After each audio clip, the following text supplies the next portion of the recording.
ध्यान केंद्र पर मैं इस तरह की सारी वैज्ञानिक व्यवस्था करना चाहता हूं जहां आपकी हिंसा, आपका क्रोध, आपकी चिंता, आपका तनाव, आपकी अनिद्रा, इंसोमेनिया, आपके चित्त पर आने वाले सारे विकार क्यों पैदा होते हैं, कैसे पैदा होते हैं, तो आपको पैदा करके भी बताया जा सके और कैसे विदा होते हैं वो आपसे ही विदा करके भी बताया जा सके। ये नकारात्मक हिस्सा होगा ध्यान का कि आप में जो व्यर्थ का कचरा इकट्ठा है वो कैसे अलग हो सके।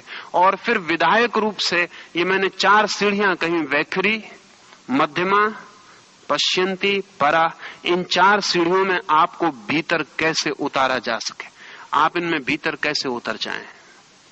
एक बार बाहर का कचरा फेंक जाए तो भीतर उतर जाना बड़ी ही सरल बात है, बहुत कठिन नहीं। शायद इस जिंदगी में हम बहुत सी फिजूल की बातें सीखने में जितना समय नष्ट करते हैं उससे बहुत कम समय में ध्यान की गति शुरू हो जाती। मीटर लिंक ने कहीं लिखा है कि एक आदमी नर्क जाने के लिए जितनी मेहनत उठाता है उससे बहुत कम मेहनत में स्वर्ग पहुंच सकता है। हम क्रोध के लिए जितना श्रम करते हैं उससे बहुत कम श्रम में हम ध्यान में उतर सकते हैं। हम दूसरे के साथ लड़के जितना श्रम करते हैं उतना अगर अपने को बदलने के लिए करें तो हम कभी के परमात्मा की प्रतिमा को अपने भीतर खोजने में सफल हो जाएं। हम बाहर के रास्तों पर जितना दौड़ते हैं अगर उससे 100वां हिस्सा भी हम भीतर के रास्ते पर जाएं तो हम अपने पास पहुंच जाएं। और जो आदमी अपने पास नहीं पहुंचता वो बाहर कितना ही दौड़े वो कहीं भी नहीं पहुंचेगा। जो अपने तक ही नहीं पहुंच पाया वो कहीं और नहीं पहुंच सकता है। और जिसे अपने भीतर कोई शांति का संगीत नहीं मिला उसे बाहर वो जगत के कोने कोने में घूम आए, नरक के अतिरिक्त कुछ भी मिलने वाला नहीं है। हम अपना नरक या अपना स्वर्ग अपने साथ लेकर चलते हैं। इस ध्यान मंदिर को एक वैज्ञानिक व्यवस्था, सांप्रदायिक जरा भी नहीं, किसी धर्म से बंधा हुआ जरा भी नहीं, और सब धर्मों के लिए खुला हुआ।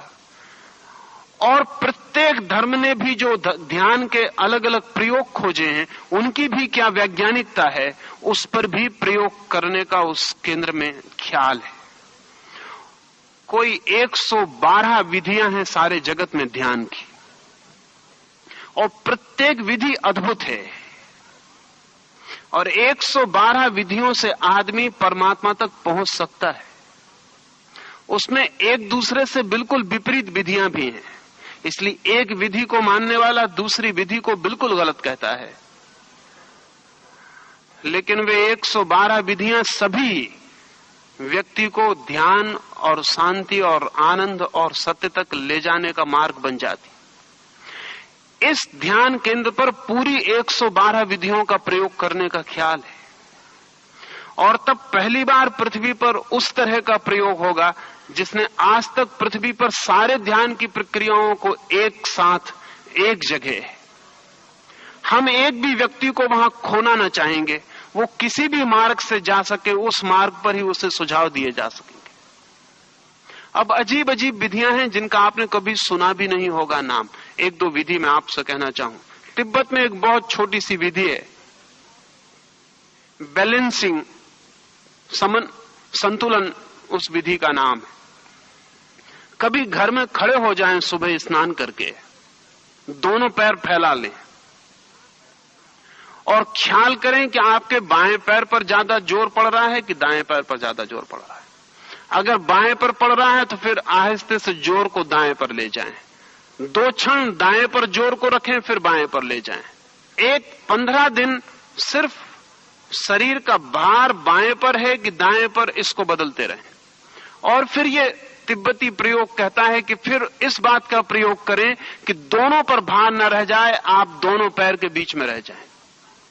और एक 3 सप्ताह का प्रयोग, और जब आप बिल्कुल बीच में होंगे, भार न बाएं पर होगा न दाएं पर, जब आप बिल्कुल बीच में होंगे तब आप ध्यान में प्रवेश कर जाएंगे। ठीक उसी क्षण में आप ध्यान में चले जाएंगे। ऊपर से देखने पर लगेगा कि इतनी सी आसान बात, करेंगे तो आसान भी मालूम पड़ेगी और कठिन भी मालूम पड़ेगी।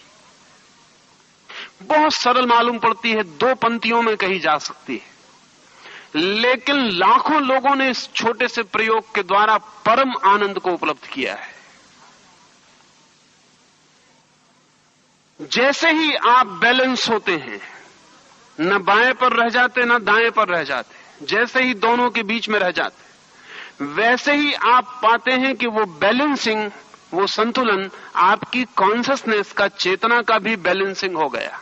चेतना भी बैलेंस्ड हो गई, चेतना भी संतुलित हो गई, तत्काल तीर की तरह भीतर गति हो जाती। ऐसे 112 विधियां हैं सारे जगत में। इन सारी 112 विधियों पर विस्तृत वैज्ञानिक व्यवस्था इस ध्यान केंद्र में देना चाहता हूं, और न केवल आपको समझाया जा सके बल्कि आपको करवाया जा सके। अगर एक विधि से न हो सके तो दूसरी विधि से करवाया जा सके, लेकिन हम आपको उस मंदिर से निराश न लौटने दें, क्योंकि 112 ये चरम विधियां हैं, इससे ज्यादा हो नहीं सकती। अगर एक विधि काम नहीं करती दूसरी करेगी, दूसरी नहीं करती तीसरी करेगी, और आपकी विधि तत्काल खोज ली जा सकती है कि कौन सी विधि आप पर काम करेगी। आप पर कौन सी विधि काम करेगी, इसकी खोजने की साइंस भी, इसके खोजने का भी विज्ञान है। और यदि हम इस समय देश के बड़े बड़े नगरों में और देश के बाहर भी ध्यान के ऐसे विज्ञान मंदिर निर्मित कर सके, तो मनुष्य जाति के लिए, जो आज सर्वाधिक पीड़ा और संताप से गुजर रही है, और जिसे कोई मार्ग नहीं दिखाई पड़ता, क्योंकि जो जो हमने सोचा था कि इससे सब ठीक हो जाएगा, उससे कुछ भी ठीक नहीं हुआ। सोचा था कि लोगों के पास भोजन ठीक होगा तो सब ठीक हो जाएगा। आज दुनिया में आधी दुनिया के पास भोजन बिल्कुल ठीक है। सोचा था लोगों के पास कपड़े होंगे, मकान होंगे, अच्छे रास्ते होंगे, दवा होगी, चिकित्सा होगी, बीमारियां कम होंगी। आज आधी दुनिया के पास सब है। एक बड़ी अद्भुत घटना घटी है कि जिनके पास आज सब है, वे ही सर्वाधिक अशांत, बेचैन और परेशान हो गए। गरीब मुल्क एक अर्थ में सौभाग्यशाली है। भूखे मरते हुए मुल्क एक अर्थ में सौभाग्यशाली है, क्योंकि अभी भी उनकी आशा जीवित है। उन्हें ख्याल है कि समाजवाद आएगा, धन बढ़ेगा, धन बटेगा, सब ठीक हो जाएगा। ये आशा भी उन मुल्कों की टूट गई जहां ये सब ठीक हो गया है। अब वे बड़ी निराशा में, गहन निराशा में खड़े हो गए। इतनी होपलेसनेस, इतनी आशा रहितता कभी भी मनुष्य के इतिहास में पैदा नहीं हुई थी। आज अमेरिका जितना आशाहीन है, उतना पृथ्वी पर कोई भी नहीं। और आज अमेरिका मनुष्य के इतिहास में पृथ्वी का सर्वाधिक संपन्न, सर्वाधिक सुखी, हमारे अर्थों में सब कुछ जिसके पास है, और फिर भी अचानक अनुभव हो रहा है कि कुछ भी पास नहीं है। इतनी आशाहीन स्थिति का कारण एक है, हमने सोचा था जिन बातों से मिलेगा सब, वो सब डिसइल्यूजनमेंट, वो सब भ्रम टूट गए। और अब हमें वापस लौटकर सुनना पड़ेगा बुद्ध को, कृष्ण को, क्राइस्ट को, मोहम्मद को, क्योंकि उन्होंने बहुत बहुत बार, बहुत पहले ये कहा था कि सब भी मिल जाए मनुष्य को, लेकिन अगर स्वयं का अनुभव न मिले तो कुछ भी मिलता नहीं। लेकिन हमें उनकी बात ख्याल में नहीं आ सकी, नहीं आ सकती थी, क्योंकि बात बड़ी काल्पनिक मालूम पड़ती थी, बहुत उटोपियन मालूम पड़ती थी। और जो लोग कहते थे धन मिल जाए, मकान मिल जाए, उनकी बात बड़ी प्रैक्टिकल और व्यवहारिक मालूम पड़ती थी। इतिहास का मजाक कि जो लोग बहुत प्रैक्टिकल थे वो बहुत उटोपियन सिद्ध हुए, और जो लोग बहुत उटोपियन थे आज पृथ्वी पर वे ही सबसे ज्यादा प्रैक्टिकल सिद्ध होने के करीब। लेकिन धर्म अब पुराने रास्तों से नहीं लौटाया जा सकता। अब धर्म नए ही रास्तों से प्रवेश करेगा।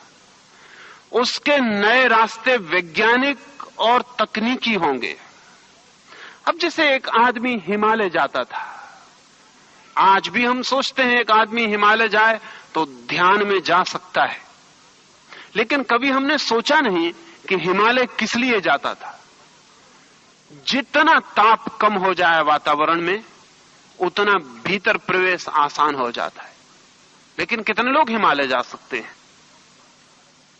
लेकिन बंबई में एक एयर कंडीशन्ड मेडिटेशन हॉल हो सकता है। कोई हिमालय जाने की जरूरत नहीं, क्योंकि हिमालय पर जो ठंडक मिल सकती है वो बंबई में भी उपलब्ध हो सकती है। अब हिमालय पर जाने की व्यर्थ की दौड़ धूप है। अब तो ठीक बंबई के बीच बाजार में भी उतनी ही शीतलता उपलब्ध हो सकती जितने एक योगी को हिमालय की चोटी पर उपलब्ध होती थी। उसके आसपास भी बर्फ फैलाया जा सकता है। अगर बर्फ से ही कुछ लाभ होना है तो बर्फ फैलाया जा सकता है। अगर ऊंचाई से कुछ लाभ होता है, जमीन के ग्रेविटेशन के कम होने से कुछ लाभ होता है, तो बंबई में भी ग्रेविटेशन कम किया जा सकता है।